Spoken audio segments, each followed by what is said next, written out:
दोस्तों, स्वागत है आपका हमारे चैनल पर। आज हम लीज एंड लाइसेंस के बारे में बात करेंगे। लीज एंड लाइसेंस कॉमनली हम उसे रेंट एग्रीमेंट के तौर पे देखते हैं।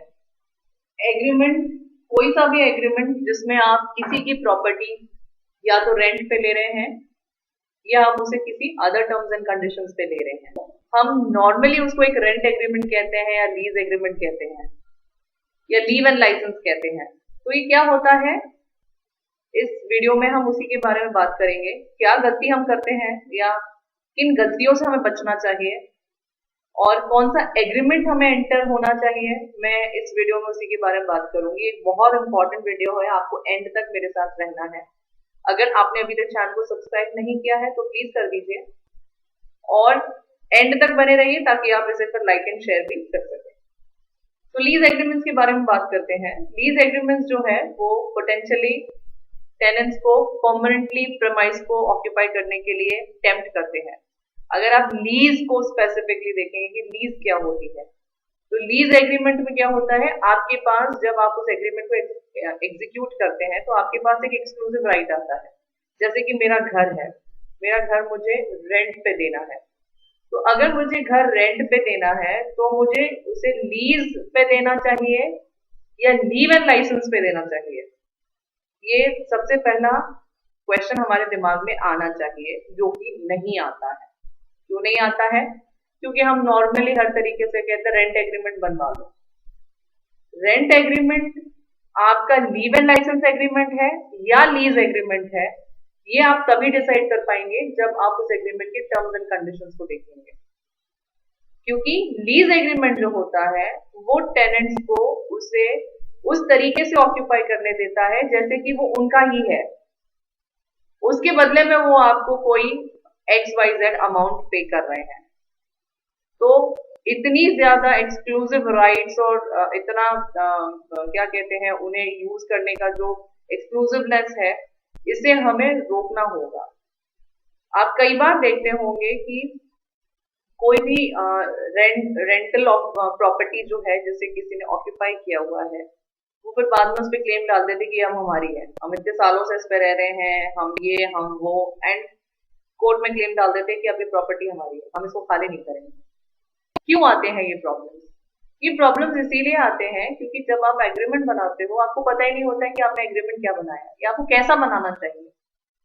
एग्रीमेंट कैसे बनाना चाहिए ताकि आपके राइट्स सिक्योर्ड रहें, एंड जो बंदा आपसे वो प्रॉपर्टी रेंट पे ले रहा है या कोई भी ऐसा इंटेलेक्चुअल प्रॉपर्टी के बारे में भी हम बात करेंगे, तो अगर वो आपसे कोई प्रॉपर्टी, चाहे वो फिक्स असेट की प्रॉपर्टी हो या वो इंटेलेक्चुअल प्रॉपर्टी हो, वो अगर आप कोई भी यूज कर रहा है, प्रॉपर्टी आपकी है, यूज कोई और कर रहा है, उसके बदले में आपको जो भी रेम्यूनरेशन मिल रहा है या रिटर्न मिल रहा है, उस एग्रीमेंट को जब आप ड्राफ्ट करेंगे तो आपको एक्सक्लूसिवली पता होना चाहिए, आपको क्लियर कट आइडिया होना चाहिए कि आप किस एग्रीमेंट में आप जा रहे हो।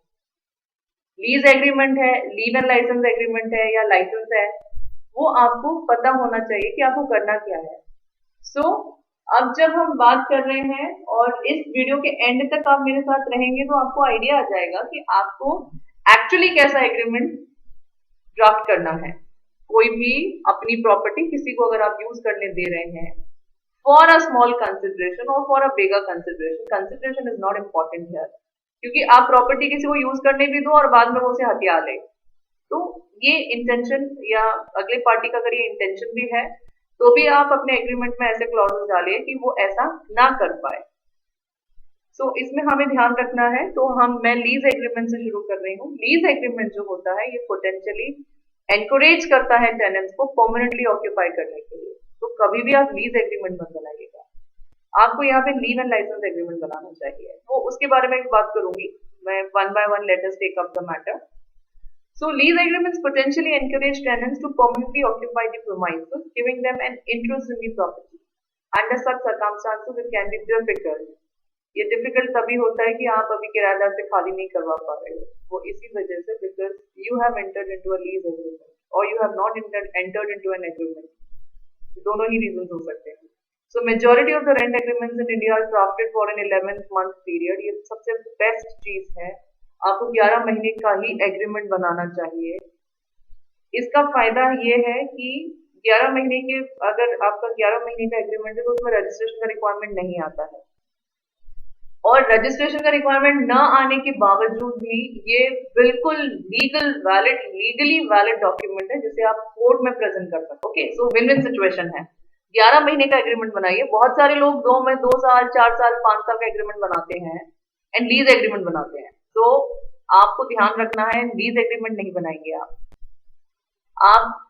उसका नाम रेंट एग्रीमेंट रख दीजिए, लीव एंड लाइसेंस एग्रीमेंट रख दीजिए एंड उसको आप, उसका जो टर्म्स ड्यूरेशन जो आप लिखेंगे उसको 11 महीने का कीजिएगा।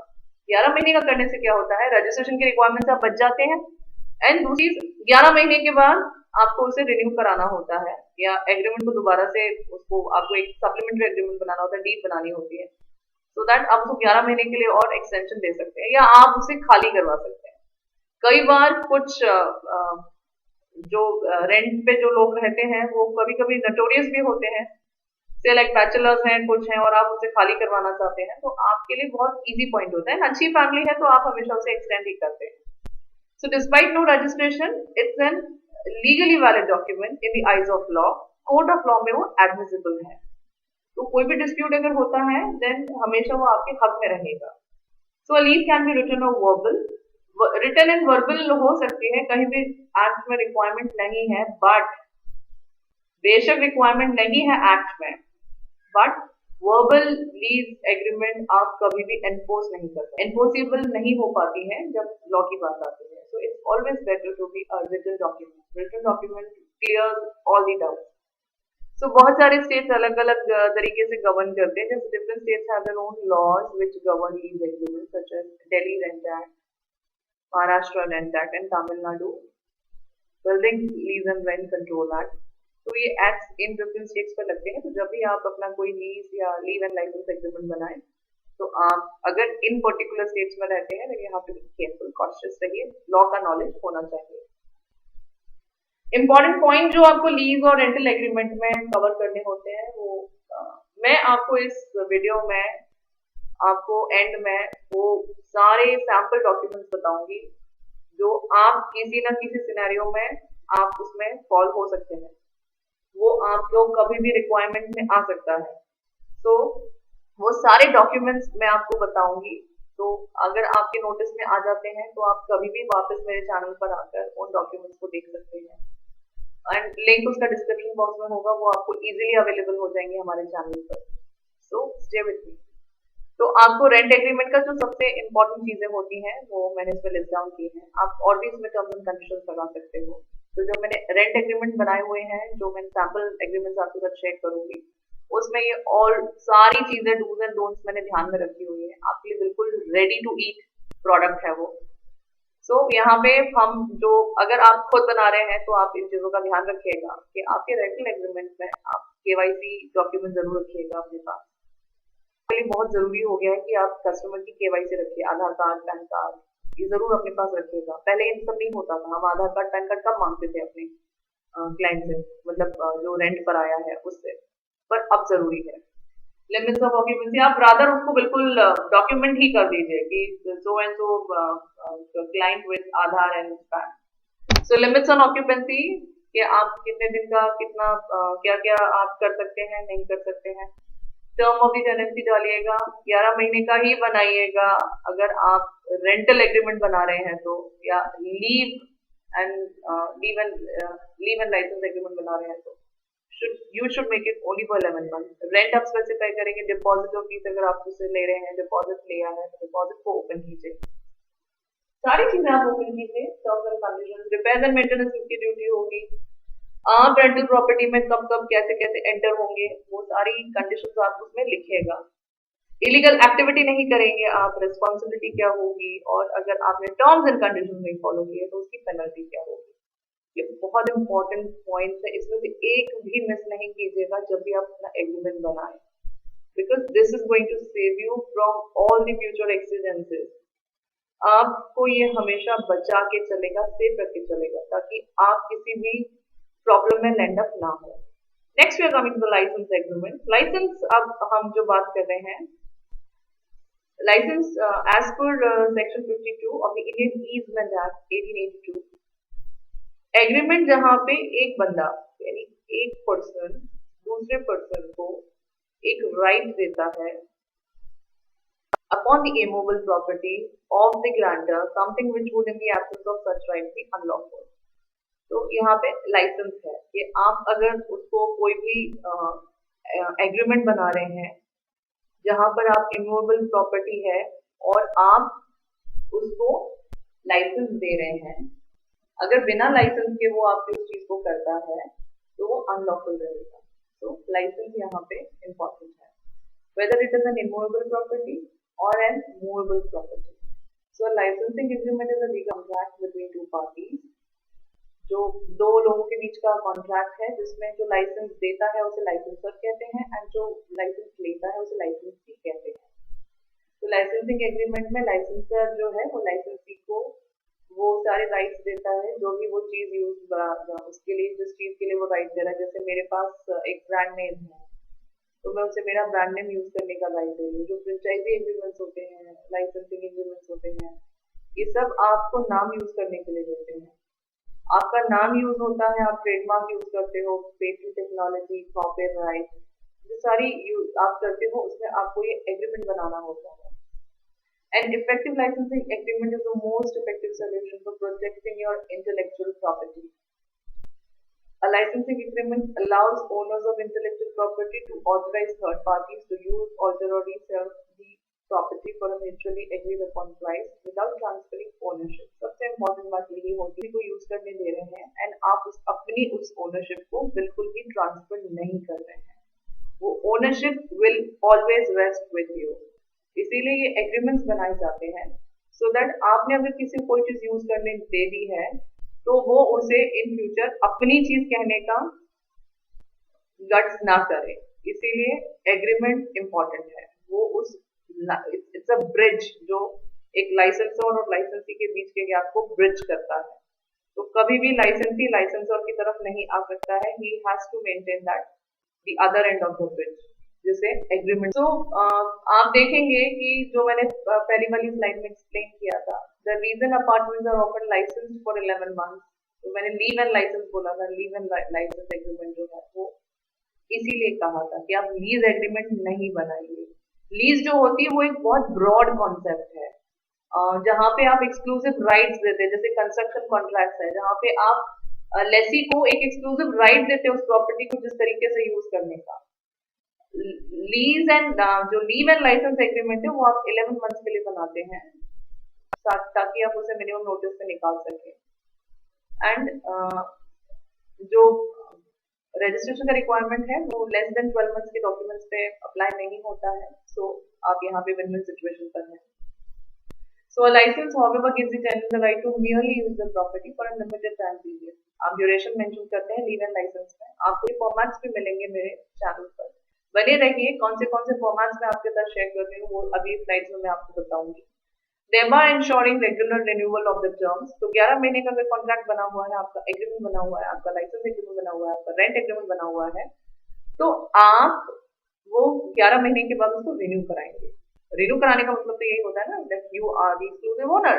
आप उसको रिन्यूअल का राइट दे रहे हैं कि आप रिन्यू कर रहे हैं ना, आप उसको न्यू टर्म्स एंड कंडीशंस या कुछ और एडिशनल चीजें लगानी है आपको, तो वो आप अपने उस new licence agreement, leave and licence agreement में लगा सकते हैं।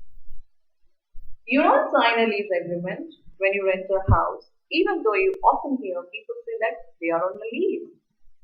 Okay, what is usually signed is a leave and license agreement. हाँ, लीव एंड लाइसेंस एग्रीमेंट उसके टर्म्स एंड कंडीशन से पता चलेगा कि वो लीव एंड लाइसेंस है या वो लीज एग्रीमेंट है। So this suits the property owner just fine as it gives fewer rights to the tenant.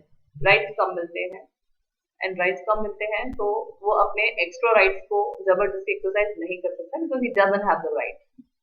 तो ये जो एग्रीमेंट जब भी आप एज अ लैंडलॉर्ड आपको सेफ रहना है एंड कोई भी अगर गलत इरादे से आपकी प्रॉपर्टी को अप्रोच करना चाहता है तो आपको अपने आप को बचा के चलना है एंड इस बचा के चलने को ही हम लीव एंड लाइसेंस एग्रीमेंट में यूज करेंगे। लीज एग्रीमेंट भी मैं आपको बताऊंगी कि उसमें भी जो ब्रॉडर कॉन्सेप्ट है वो कैसे करेंगे, तो उसके लिए आप मेरे साथ बने रहिए। लाइसेंस में भी हमें ध्यान रखना है कि आपको केवाईसी नोट करनी है, आपकी जो लाइसेंस है उसकी केवाईसी आपको पता होनी चाहिए। लाइसेंस का एग्रीमेंट का ड्यूरेशन होना चाहिए, विटनेस की जरूरत होती नहीं है, एंड कई बार तो उस एग्रीमेंट को साइन करने की भी जरूरत नहीं पड़ती है। आप तो बस उसको टर्म्स एंड कंडीशंस पकड़ा दीजिए कि ये होना है, की कॉपी में की वो एक कॉपी उसको दे दीजिए, बात खत्म। साइन करो तो it's always best, but there is no specific requirement in the law. But जब बात एनफोर्सिबिलिटी की आती है कि आप उसको एनफोर्स कैसे करोगे, तब एक रिटन डॉक्यूमेंट, साइन डॉक्यूमेंट, इन सब की जरूरत होती है। बट एज सच अगर लॉ की बात करें, नॉट नॉट इम्पॉर्टेंट। एनफोर्सिबिलिटी की बात करें तब ये सारी चीजें आती हैं। सो रेस्पॉन्सिबिलिटीज ऑफ ईच पार्टी उसमें लिखी होती है, पेनल्टीज अगर आपने कोई टर्म्स एंड कंडीशन फॉलो नहीं करी, टर्म्स एंड कंडीशन हमें भर भर के डालनी होती है उसमें, सो दैट आप कोई भी चीज से चूके नहीं और कोई अगला उसका एडवांटेज ना ले पाए। तो कंपैरिजन कर लेते हैं हम लीज और लाइसेंस का, तो और ज्यादा बेटर क्लैरिटी रहेगी कि लीज क्या है और लाइसेंस क्या है, कंफ्यूजन नहीं होना चाहिए। A lease creates an interest in the property unlike a leave and licence agreement. Lease में इंटरेस्ट होता है प्रॉपर्टी का। लीज के एग्रीमेंट जब मैं आपको बताऊंगी तो आपको पता चलेगा। नेक्स्ट स्लाइड ही है, ज्यादा लंबा वीडियो नहीं रखा मैंने, it's a small video. So unlike a leave and licence agreement, so lease grants a tenant with exclusive possession, while a leave and license agreement only grants permission to occupy the property. Okay, so यही तो हम चाहते हैं कि वो सिर्फ property occupy करे, exclusive position नहीं है उसका। लाइसेंसेस हम रिवोक कर सकते हैं, जब चाहे तब उसको नोटिस देके खत्म कर सकते हैं। लीजेस में मुश्किल है, बहुत टर्म्स एंड कंडीशंस उसके ऐसे होते हैं कि दोनों ही पार्टी उसके लिए ड्यूटी बाउंड होती है, बहुत सारे क्लॉजेस लगे होते हैं, so it's not that easy. Leases are transferable with while licenses are not. Lease transfer कर सकता है, जैसे आपने उसको एक्सक्लूसिव राइट दे दिया तो उस एक्सक्लूसिव राइट को यूज करके जो भी लेसी होगा वो अपना एक्सक्लूसिव राइट यूज करके उसे सबलीज कर सकता है। लाइसेंस में ये पॉसिबल नहीं है, मतलब लाइसेंस में ये फ्लेक्सिबिलिटी रहती नहीं है। आप रह रहे हो, आप ही रह सकते हो, आप किसी और को वहां पे नहीं रोक सकते। सो ये हो गया। अब मैं आपको लेके चलती हूँ टाइप्स ऑफ एग्रीमेंट्स पे। So agreement for building lease to enable the lessee to construct a building partly for residential, partly for letting out the same. हम लीज, जो बिल्डिंग के लिए लीज एग्रीमेंट बनाते हैं, इतने सारे कंस्ट्रक्शन चल रहे हैं, जमीन किसी और की होती है, कंस्ट्रक्शन कोई और कर रहा होता है, ये कैसे होता है? How is it possible? कोई डिस्प्यूट नहीं हो, इसीलिए आप पहले ही एग्रीमेंट फॉर बिल्डिंग लीज बनाइए।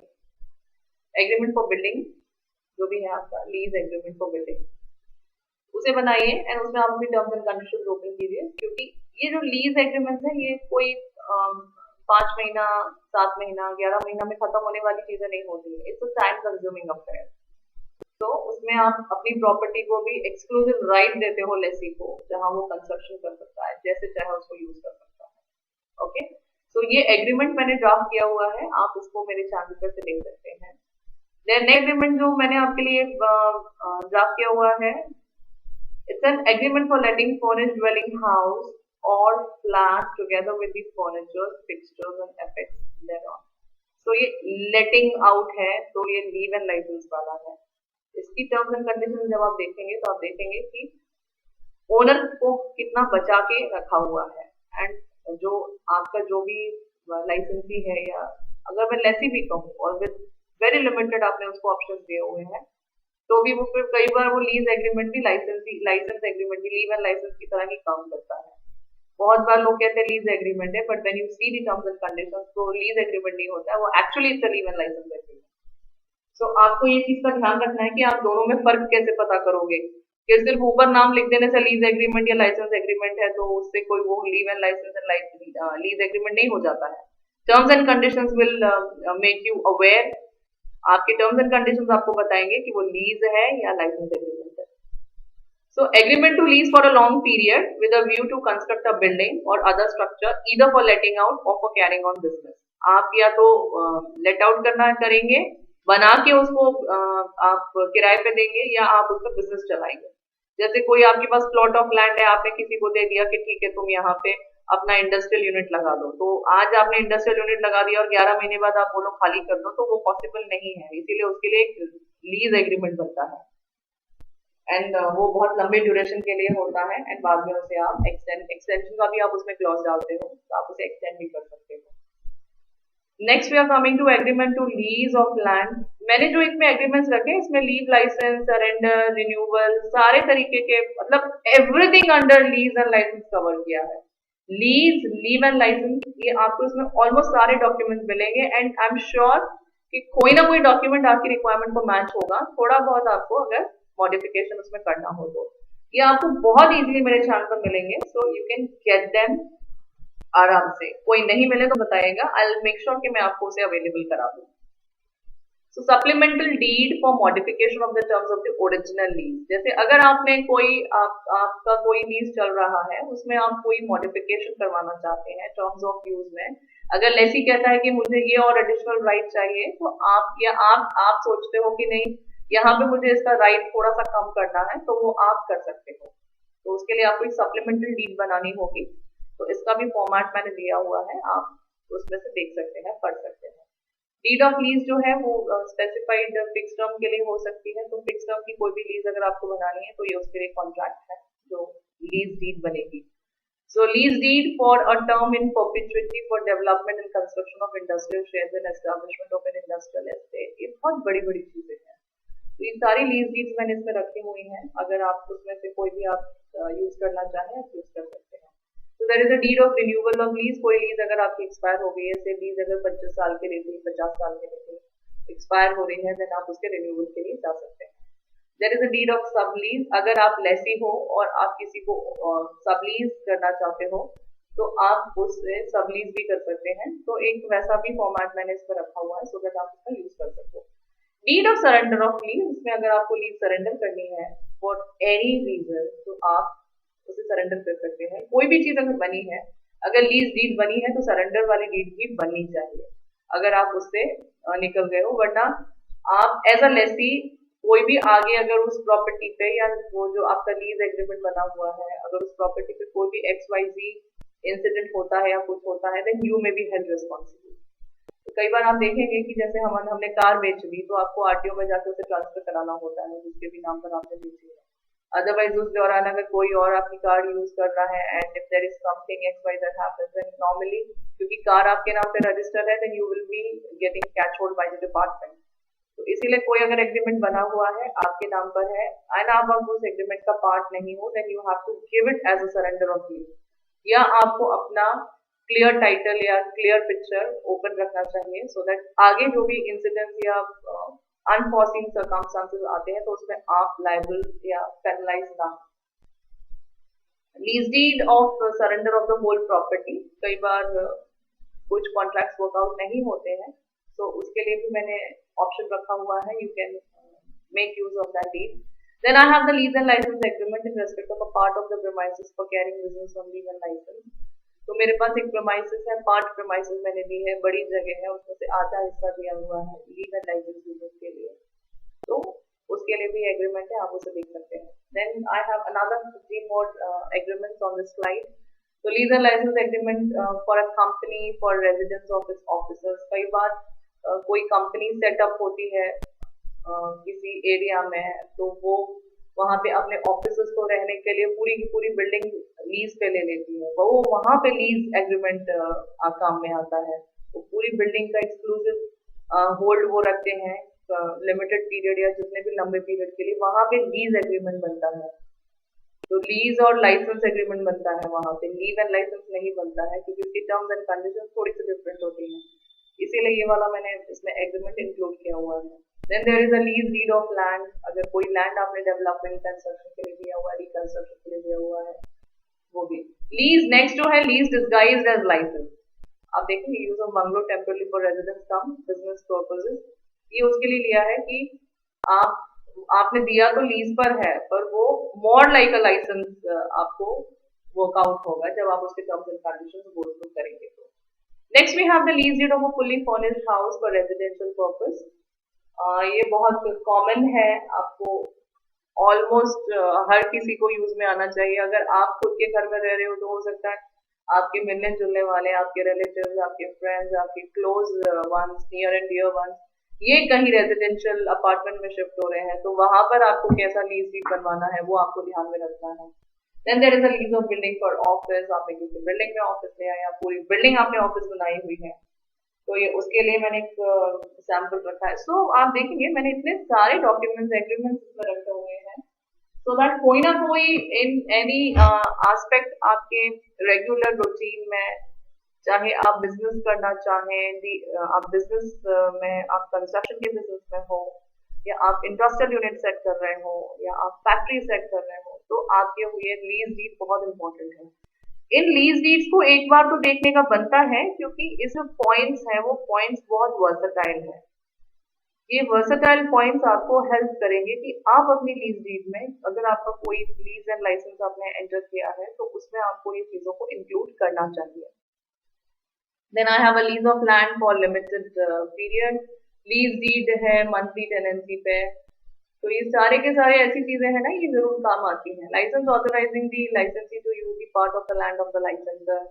फिर यहाँ पे अब मेरे पास ये लाइसेंस वाले एग्रीमेंट्स है। Licence to use copyright, licence to use house for a fixed or definite period, tripartite lease agreement, 3 लोगों के बीच में, मतलब lessor, lessee and the guarantor. वो भी रखा है मैंने कि अगर लेसी कुछ गड़बड़ करता है तो गारंटर भरपाई करके देगा। ये भी इम्पोर्टेंटली रखा है मैंने। कई बार कुछ बहुत ब्यूटीफुली डिजाइंड घर होते हैं, तो आप किसी लेसी को देना चाहते हैं एंड वहाँ पे आप गारंटर इंक्लूड कर लेते हैं। तो कई बार ऐसा होता है कि आप श्योरिटी लो, आप ऐसा नहीं करेंगे, वो जो भी है आप देख सकते हैं। गारंटर का होना तो जरूरी होता है। कई बार किसी तीसरे आदमी को हम बीच में रखते हैं। Tenancy in the form of a letter by the person proposing to take premises on rent. Then we have the surrender of lease and license to use the house. तो ये बहुत तरीके की मैंने कोशिश की है, मैं हर एस्पेक्ट को टच अपॉन करूँ, हर एग्रीमेंट आपको दे सकूँ, सो दैट आप अपनी लाइफ को बहुत इजी बना लें। क्योंकि सबसे पहला क्वेश्चन आता है कि जब भी एग्रीमेंट कहाँ से लाएं, ऐसा कौन सा एग्रीमेंट लाएं जिससे हम सारी चीजें उसमें कवर कर सकें। तो मेरे, अगर आप इन एग्रीमेंट्स को देखेंगे, इसमें कोशिश की गई है कि ऑलमोस्ट हर इम्पोर्टेंट एस्पेक्ट को हम इंक्लूड करें अपने एग्रीमेंट में। कोई भी ऐसा पॉइंट मिस आउट ना करें जिससे आप एज अ लेसर या आप एज अ लाइसेंसर आपको कोई दिक्कत आए। तो आपको अपना इंटरेस्ट प्रोटेक्ट करना है, आपको वो सारे पॉइंट्स इंक्लूड करने हैं, सो दैट आप अपनी लाइफ को इजी रख सके एंड जो पर्पस आपने, जिस पर्पस के लिए एग्रीमेंट एग्जीक्यूट किया है, वो पर्पस आपको मिले। तो एक बार आप जरूर देखिएगा, ये जब भी कोई आप एग्रीमेंट में एंटर हो या कोई आपसे एग्रीमेंट साइन कराए, कोई और बना के लाए, तो आप हमारे इस चैनल पर से तुरंत आप इन एग्रीमेंट्स को देखिएगा एंड उनसे मैच करिएगा। कोई पॉइंट अगर मिस आउट हो रहा है तो आप उसमें ऐड कर लीजिएगा। तो इससे आपका जो भी इंटरेस्ट है, फाइनेंशियल इंटरेस्ट है, या आपका जो मालिकाना हक है, वो कोई आपसे उस पर डिस्प्यूट ना करे या कोई आपसे उसे हथियाने की कोशिश ना करे। तो ये एग्रीमेंट बेसिकली उसी के लिए दिए जाते हैं, सो दैट आपका इंडिविजुअल राइट प्रोटेक्टेड रहे एंड जिस पर्पस के लिए आपने वो एग्जीक्यूट करना है, वो आप इजीली एग्जीक्यूट कर पाए एंड उस मेन पॉइंट पर ही आप बने रहे। आपको ये एग्रीमेंट देखने चाहिए एंड इनको यूज करना चाहिए। कॉमन पॉइंट्स के साथ है ये सारे। आई होप ये आपको बहुत इंफॉर्मेटिव लगा होगा। कब लीज एग्रीमेंट यूज करना है, कब लाइसेंस एग्रीमेंट यूज करना है, आपको इसकी क्लैरिटी आ गई होगी। सो आपको अब ये ध्यान में रखना है कि कोई भी एग्रीमेंट आप कर रहे हैं, तो वो लीज वाला एग्रीमेंट कर रहे हैं या लाइसेंस वाला एग्रीमेंट कर रहे हैं। जो भी आपको सूट हो आप उसे यूज कीजिएगा एंड चैनल पर इन डॉक्यूमेंट्स को आप आराम से ले सकते हैं। कोई नहीं मिले तो आप मुझे लिखिएगा, मैं आपको उसे प्रोवाइड कराऊंगी। मेरे साथ एंड तक बने रहने के लिए बहुत बहुत धन्यवाद। अगर अभी तक सब्सक्राइब नहीं किया तो प्लीज कर लीजिए, क्योंकि ऐसे ड्राफ्ट डॉक्यूमेंट्स जो कहीं नहीं मिलते हैं, वो हम अपने चैनल पे कोशिश करते हैं कि आपके लिए अवेलेबल कराएं। तो लाइक एंड शेयर तो जरूर कीजिए अपने फ्रेंड्स, फैमिली, कोलीग्स के साथ, बिकॉज ये ऐसी चीजें जो हर किसी को इम्पैक्ट करती है परव्यू में। तो मेरे साथ एंड तक बने रहने के लिए धन्यवाद। बेल बटन को जरूर प्रेस कीजिएगा, so that latest update immediately आपको मिले।